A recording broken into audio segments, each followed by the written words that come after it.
Hi, I'm Carolina, your podcast host and expert womb healer. Over the past 5 years, I've served over 500 women to remove physical blockages in their bodies. We achieve this with Reiki. I believe healing doesn't have to be done alone, nor should it be. You will hear stories of healing, methods to heal with, and guest speakers covering taboo topics you won't hear anywhere else. Let's continue this journey of womb healing together. Welcome back. I'm Carolina, your Reiki master and womb healer, and happy Valentine's Day. Today is February 14th, and it's the lover's holiday. So basically today, I want to talk about friendships and fertility.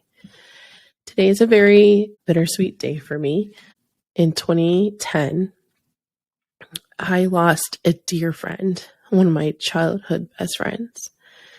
And I've never spoken about her or her loss or my loss and the world's loss of her.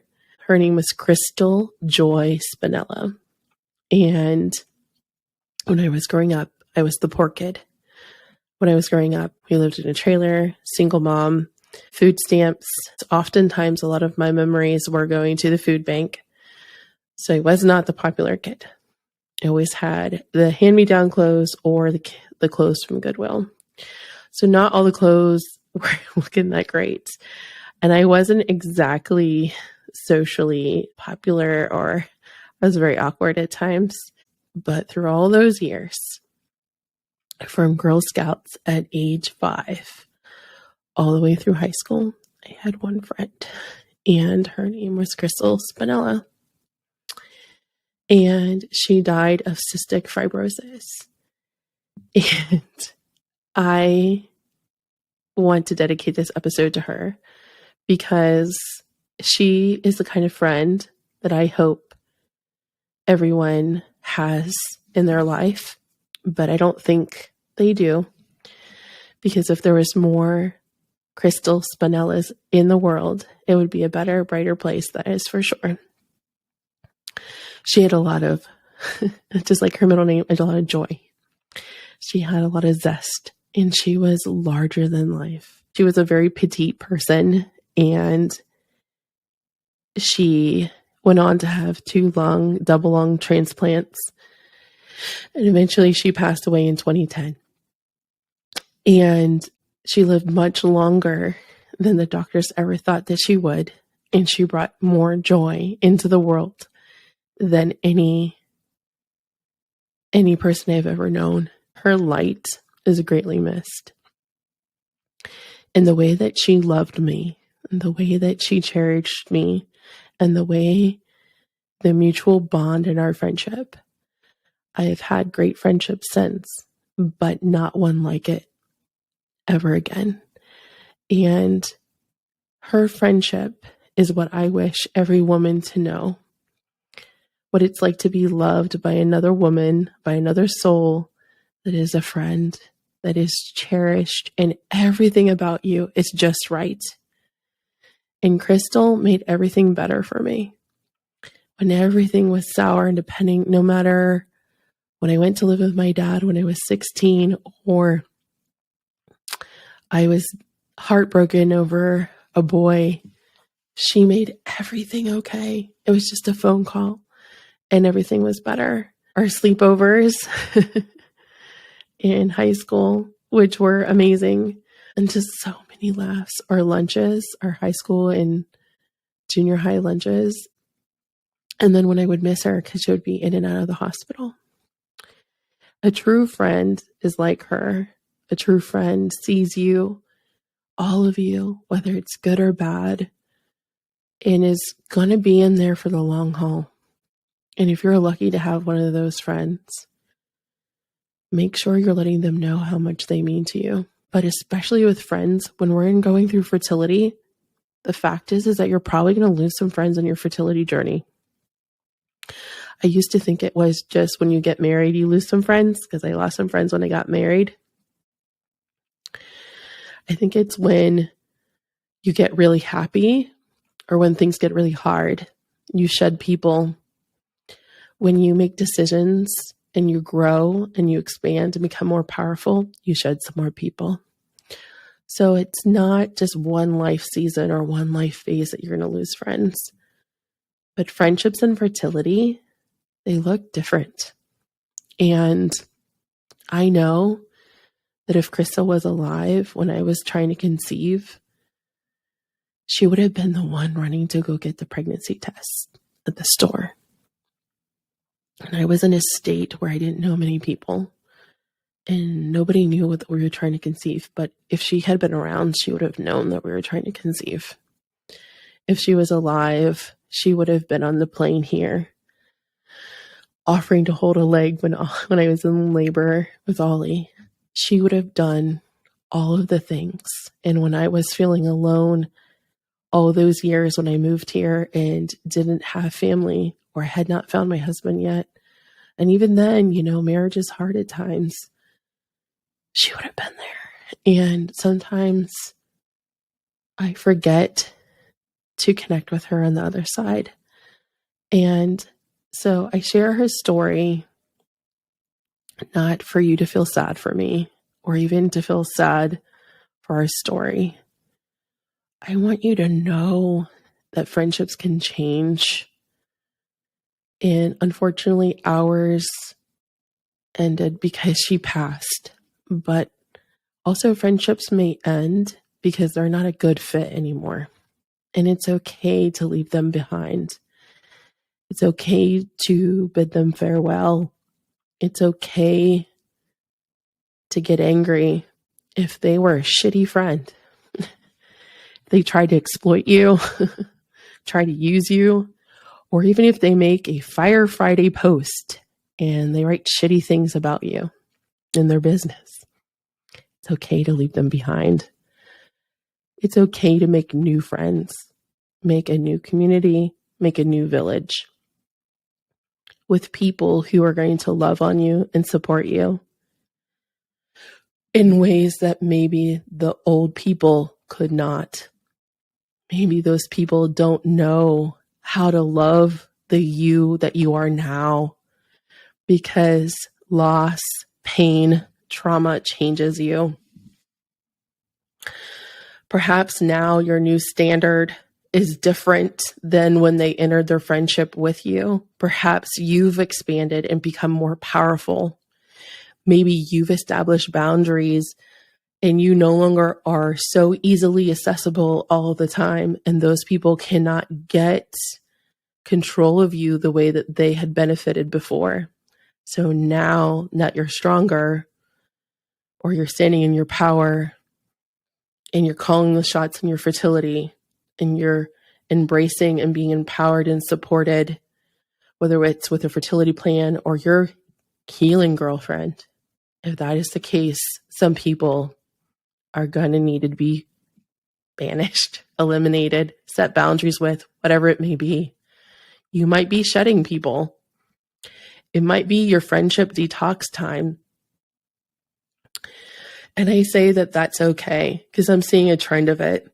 It's as a collective in my containers, women are healing and some that are in around them are not. So it's causing conflict. It's causing friction. If you change and the people that were dominating your life or taxing you or causing you strife or you were overcompensating for because they weren't a good friend, they're going to be mad. But guess what? It's okay to walk away from the narcissistic friend, the narcissistic coworker, or the contractor that drained your soul. It's okay to walk away from friends or people that you thought were your friends. Because let me tell you what is not a friend. A friend that wants to keep you down, a friend that wants to hold you back, a friend that's not ready to celebrate you, a friend that's not rushing to support you, are asking, how can I help? What do you need right now so you can feel loved again? What can I do to help ease this pain? Do you need a hug? Do you want me to get you some food? Do you want me to come hold you? Do you want me to come get a pizza and drink some beer? Maybe we need to move through this moment and we don't need to talk about it. But asking what you need, how can they serve you? Because God knows, girlfriend, bestie, you're giving everything you got to everyone else. So it's okay to ask people for help, and those people need to respond, to show up for you as you show up for them. And if they're not, you need to ask yourself or have a hard conversation with them. I'm hurting and I need you. And if they're not showing up for you, evaluate that. What do you do when a friend ghosts you during fertility? You get a new friend. You DM me on Instagram. I dare you. DM me, because I'm going to embrace you with hi. I'm going to voice note you back. I'm going to invite you to a Reiki circle. I might even give you a free membership. That happened. Sometimes I surprise people. I'm like, come join me for a month in the membership for free. Sometimes when a friend ghosts you, it's actually God's way of preventing you from having further hurt or further pain. So, friendships and fertility, this is quite possible. I had a client, her friend and her were kind of distant, and that other friend had suffered a miscarriage. And then this friend who's trying to conceive, that other friend came back. Guess what? Now they're leaning on each other. They have something in common. And they're like, I'm so sorry I didn't serve you. I'm so sorry I didn't connect with you. I didn't know what you were going through. Nobody really knows the loss of a baby until they go through it. The emptiness, the wonder, the consumption of worry or grief, or that it doesn't stop. So friendships and fertility, they'll either rise up and stay with you, or they'll be shedded. One of the two. And I always say, do what is best for you. I'm not 100% sold on that cancel culture. God knows, me being a Taurus, I've burned my share of bridges, and I've learned some of them I regret, some of them I don't. But once I close a door, I'm done. When I left corporate, I deleted my LinkedIn, and I pretty much blocked everyone I knew at that job because I was done. That had done serious harm to my physical body and my mental health. And when I left certain contracts behind last year, I wasn't sure how that would all unfold, but certainly now I'm glad that the doors have closed, because not everyone who you think is your friend is going to be your friend, and not every friend has the same purpose in your life. You have friends for different reasons. You might want to consider that. Friends for joy, one's for laughter, one for confident. I certainly do. I have a best friend in Miami. Her name's Melissa, and she is our serious, practical friend. So at my wedding, she read the poem about my tag because I knew she wouldn't cry. I have another best friend. Her name's Cricket. And she is everything else in between. My heart, my soul. And Crystal was my, oh my goodness, I need joy and I need a laugh. And I can't wait to tell you, friend. I wanted to share everything with her. I wanted to know what she did that day because she was a big hockey fan. Every friend has something different. I also know that there is a need for cultivating friendships. So if you don't have friends, or if you don't have deep relationships, we have to ask ourselves why, and what are we doing to cultivate them? To cultivate relationships, I believe that sometimes it takes effort from us to ensure that sometimes relationships are going forward. And it shouldn't always be that way, But in some cases, I know I need to lessen my expectations because of distance or seasons of life. But just because it's not in a high season or not in contact all the time, doesn't mean my love is not immense for them.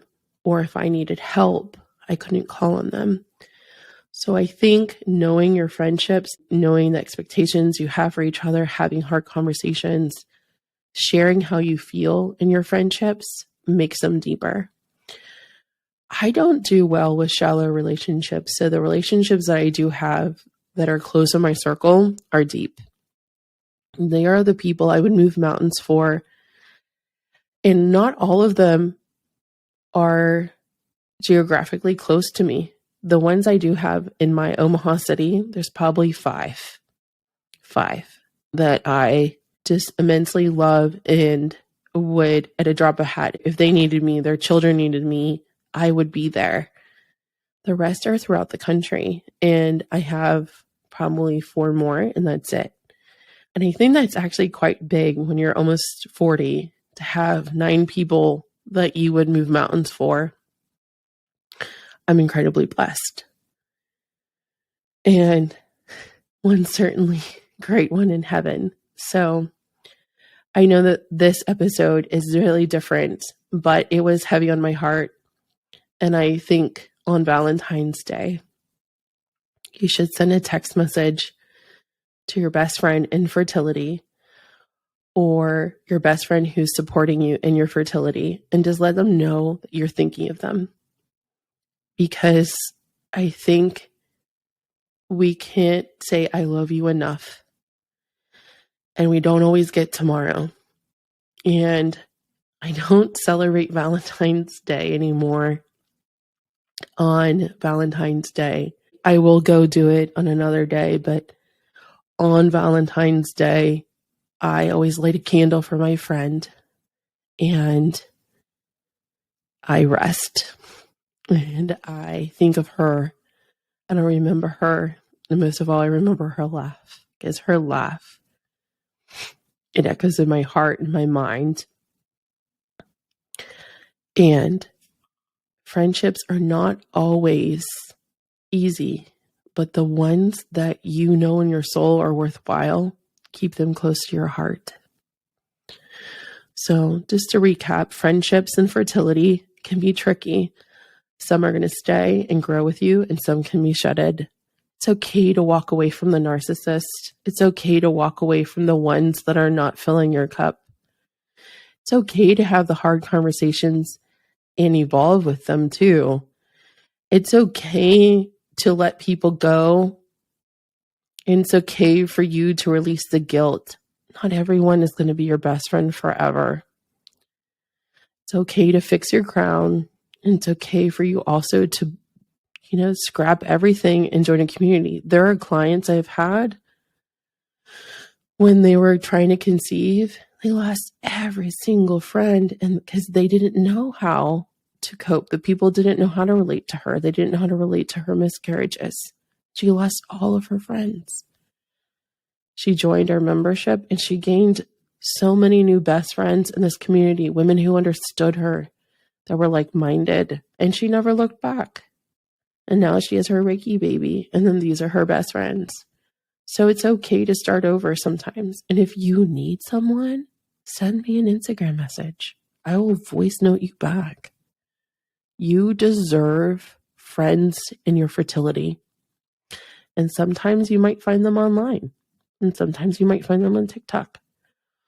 Or maybe you could find them locally, depending on if you have a support group or something like that.